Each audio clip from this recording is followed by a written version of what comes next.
একটা বাজে দৃশ্য দেখতে পাচ্ছি আমাদের সমাজে, সেটা হলো আমরা লক্ষ্য করছি যে অনেকেই কোরবানি গোশত সব নিয়ে ফ্রিজে তুলছেন। খুবই দুর্ভাগ্যজনক বাস্তবতা। যেখানে গরিব দুঃখীর হক আছে, তাদেরকে দেয়া দরকার, তাদের জন্য এক ভাগ রাখার নির্দেশনা শরীয়তে আছে, সম্ভব হলে আরো বেশি রাখা উচিত, সেটা না করে কোরবানির গোশত 3 ভাগ করার নাকি নিয়ম নেই, কিভাবে বন্টন করা সবচেয়ে উত্তম।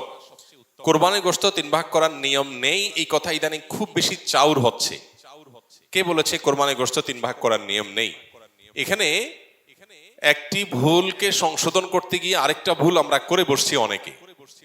আর সেটি হলো কোরবানির গোশত এ সম্পর্কে আল্লাহ রাব্বুল আলামিন কোরআনে হাকিমে বলেছেন, ফাকুলু মিনহা ওয়া আত'ইমু আল কানিআ ওয়াল মু'তাররা। কোরবানি গোশত নিজেরা খাবে এবং সেই সাথে নিজের আত্মীয় স্বজন, গরিব, নিজের আত্মীয় স্বজন, প্রতিবেশী, বন্ধু বান্ধব, আপনজন তাদেরকে খাওয়াবে, আরেক ভাগ গরিব দুঃখী অভাবী মানুষদেরকে দিবে, অর্থাৎ 3 ভাগে ভাগ করবে। এটা মুস্তাহাব, ভালো। যে জিনিসটা আমাদের সমাজের সংশোধন যোগ্য সেটা হলো সমাজের ভাগ নামে কোনো পশু থেকে থোক গোশত তুলে রেখে 1/3 গোশত সরিয়ে রেখে মোড়ল মাতবররা তাদের মতো করে তারা বন্টন করেন। এটা একদিক থেকে তো ভালো দেখা যায় যে সামাজিকভাবে উদ্যোগ নিয়ে যদি বন্টন করা হয় সব গরিবরা সমান হারে পাবে, উপযুক্ত মানুষদের ঘরে ঘরে পৌঁছে যাবে, এটা ভালো। এটা আসলেই ভালো তখন যদি শরিকদের কারোর কোনো আপত্তি না থাকে।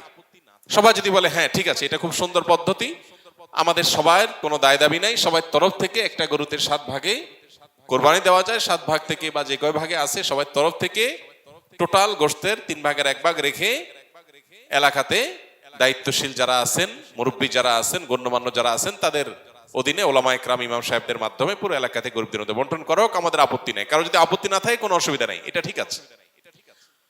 যেহেতু এই জাতীয় ক্ষেত্রে একজন মানুষ তার নিজস্ব কোনো আত্মীয় আছে, গরিব আছে দূরে, তাকে একটু বেশি করে দিবে বা তার মতো করে সে একটু বন্টন করবে, এই বিষয়গুলোর সুযোগ যেহেতু থাকে না ওই সমাজের ভাগ আলাদা করে তুলে ফেলার কারণে, এই জন্য এই বিষয়টা যদি কোনো শরিকদের কারোর আপত্তি থাকে তাহলে এটা উচিত না, তাহলে সেক্ষেত্রে তার হক নষ্ট হবে। কারণ কারোর কোরবানি গোশত তিনি কি করবেন না করবেন, তাছাড়া 3 ভাগ করার যেহেতু ফরজ না, ওয়াজিব না, আবশ্যক না, অতএব আপনি জোর করে তার কাছ থেকে নিবেন না, এটা হলো মূল বিষয়। অতএব খোলাসা কথা হলো এই 3 ভাগের 1 ভাগ সমাজের ভাগ যেটা উত্তোলন করা হয়, এটা উত্তোলন করে যদি গরিবদেরকে পৌঁছানো হয়, আর যাদের কোরবানি তাদের যদি এটা নিয়ে কোনো আপত্তি না থাকে তাহলে কোনো অসুবিধা নাই, আদায় হয়ে যাবে সবার কোরবানি, এবং এটা কোনো গুনাহের বিষয় না, বরং সওয়াবের বিষয়। আর যদি কারোর আপত্তি আছে বলে মনে হয় তাহলে সেক্ষেত্রে এটা না করে তারটা তাকে স্বাধীনতা দেওয়া উচিত। তিনি 3 ভাগ করবেন না, একটু কম বেশ করবেন, শরীয়ত যেহেতু তাকে বাধ্যতামূলক করে নাই, অতএব সেটা তার উপর ছেড়ে দেওয়া উচিত। কিন্তু 3 ভাগ করে কিছুটা নিজে খাওয়া, কিছুটা আত্মীয় স্বজন, কিছুটা গরিব দুঃখীকে দেওয়া, এটা মুস্তাহাব, এটা ভালো, এটা করা উচিত।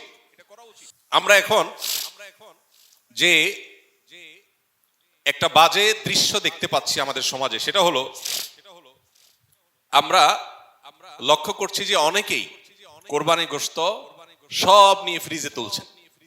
খুবই দুর্ভাগ্যজনক বাস্তবতা। যেখানে গরিব দুঃখীর হক আছে, তাদেরকে দেয়া দরকার, তাদের জন্য এক ভাগ রাখার নির্দেশনা শরীয়তে আছে, সম্ভব হলে আরো বেশি রাখা উচিত, সেটা না করে বেশিরভাগ মানুষজন আজকাল সব ফ্রিজে ভরে রাখে, নামকা অস্তে সামান্য কিছু গরিব দুঃখীকে দিয়ে আর বাকিটা স্তূপ দিয়ে রাখে সারা বছরের গোশত সংগ্রহ রাখার প্রয়োজনে। তো এটা কোরবানির তাৎপর্যকে নষ্ট করে। যে লোক আল্লাহকে সন্তুষ্ট করবার জন্য কোরবানি করেছে, সওয়াবের উদ্দেশ্যে কোরবানি করেছে, এটা তার কাজ হতে পারে না। অতএব 3 ভাগের 1 ভাগ করে গরিব দুঃখীকে গোশত দেওয়ার ব্যাপারটিতে আমাদের আরো বেশি আন্তরিক হওয়া উচিত। সম্ভব হলে বেশিরভাগ গরিব দুঃখীকে দিয়ে সামান্য একটু নিজে রাখলে আরো ভালো, যদি মনে হয় গরিব দুঃখী অভাবী মানুষের সংখ্যা বেশি হয়। অতএব 3 ভাগ করতে শরীয়ত ফরজ বা আবশ্যক করে নাই, ওয়াজিব করে নাই, এটা ঠিক, কিন্তু এর মানে এই না যে আমাদের সব গোশত ফ্রিজে নিয়ে ভরা উচিত, সেটাও ঠিক না।